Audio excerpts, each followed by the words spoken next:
Hello there.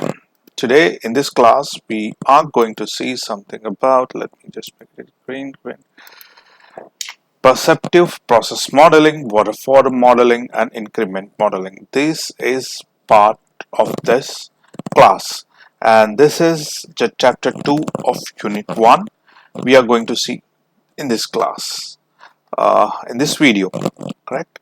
Now, what is perceptive modeling? Define the distinct, what is this? Define the distinct set of activities, action, task, milestone, work product that are required by engineering high quality software. To produce a high quality software, we need to have a set of activities, we need to set of actions, we need to set up milestone, we need to set up product and everything, correct? Based on that one we are going to see it. The activity must be linear. What do you mean by a straight line, one after the other, and incremented? And the major drawback or major things which are part of this one is one after the other, one after the other. It's not going to go back. So one step, the next step, incremented one by one after the other. Prospective process modeling adopt an ordinary approach for software engineering. What do you mean by that one? There are few statements which are given here that lead to few questions. If prospective process model strive the structure of order, means they go in an order ways, then it's not appropriate for software engineering. One after the other, one after the other, they are going incremented in a linear fashion, which is not up to them. The problem is shown in the debate between grid processing model, which stress on structure, order, reliability. You have to follow the order in this one. So the prospective model goes on incremented way, and they have to follow the rules and process is this one. Yes, if the reject traditional process model and order implies, then they should be replaced with a minimum structure. The only concept I can give you with this slide is that it is set of activities, action, task, milestone taken to produce a high quality software, and it is activities on a linear incremented basis, one after the other. Each step is followed by the other, and that leads to few problems that we are going to see. The first one is waterfall model. If you see it, we have a first step is communication, project initialization, requirement gathering, then we have got planning, then we have got modeling, we have got constructive and development. Planning, estimation, scheduling, tracking, then we have got analyzing, design, then we have code and delivery product. So what does this mean? Each step is followed by each one. If you see this one, incremented, linearly incremented, yes, it is linearly incremented. Each step is followed by this one. Let me take a different color. Okay, yes, each step is followed by other one, correct? Each step is followed by this one. Now if you go software model description, what is that? Oldest software lifecycle model and best understood by upper management, means the top management can able to understand easily, use when the requirement are well understood. If you understand the requirement well and good, you are able to do that part. Workflow linear, one after the other, used often well defined adaptation. You have a well defined adaptation and enhancement to the software which you know it very well, then you can able to do this part of this one. This is the oldest software model. Then what are the problem? It does not support iterative. Yes, we cannot no change, as so changes cause confusion. If there is no change, if iteration process is not there, and if there is a change, there is a communication. Difficult for customer to state all the requirement at the front or initially.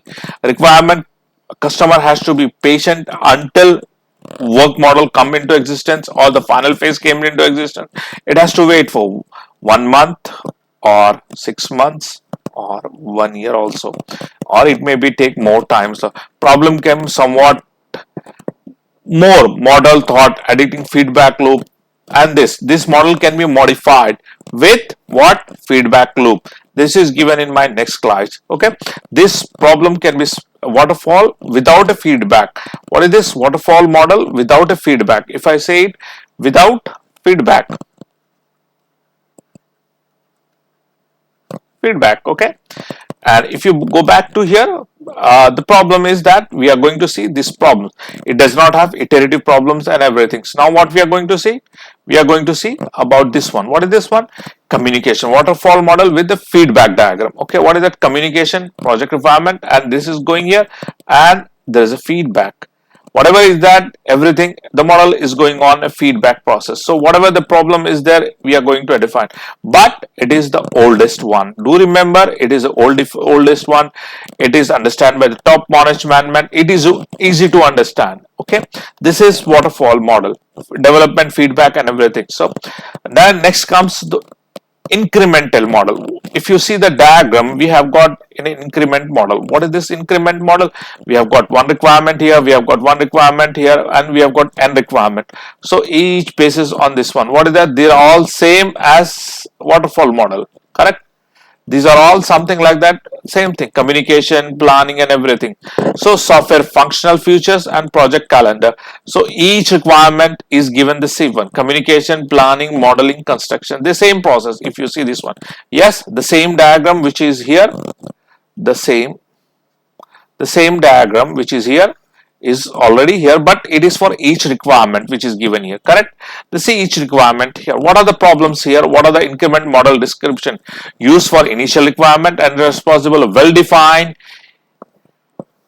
compatibility, need to provide limited functionality quickly, well defined. Each one is defined with the requirement, and multiple independent deliveries are there. Each one is independent of each one. If you see it, each one is independent. Workflow is linear. As I show you, these are linear one after the other, but they are working, but they are working fashionably.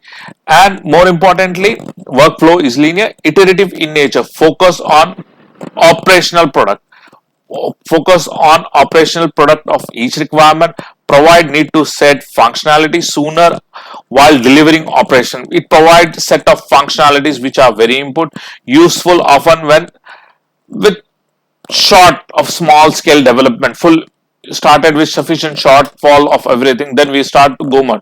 Software release, first increment constitute of core product, basic requirement address, and this one as a result planning development. Next, once it is requirement, then we have to go it core product undergo detail evaluation by the each and every process has been go to detail evaluation for the customer. As a result, the plan is developed in the next count. So whatever this again it is deliver. You see it, you develop and deliver. If there any problem, there is a problem. You have developed, then you do it. So incremented. There are n cycle. Each one is incremented based on the requirement of this one. So it is linearly incremented. It focus on operational product in each increment, and the core product undergo detailed evaluation by the customer, which is not good for software engineering. So in this video which we have done today, we have discussed about prospective modeling, which is part of unit 1 chapter 2, and it goes on a linear way. Second one, the waterfall model, as I told you up, and then we have got waterfall description, what are the drawback, then waterfall model with feedback, then we have got increment model. Thank you very much. We'll see in our next class.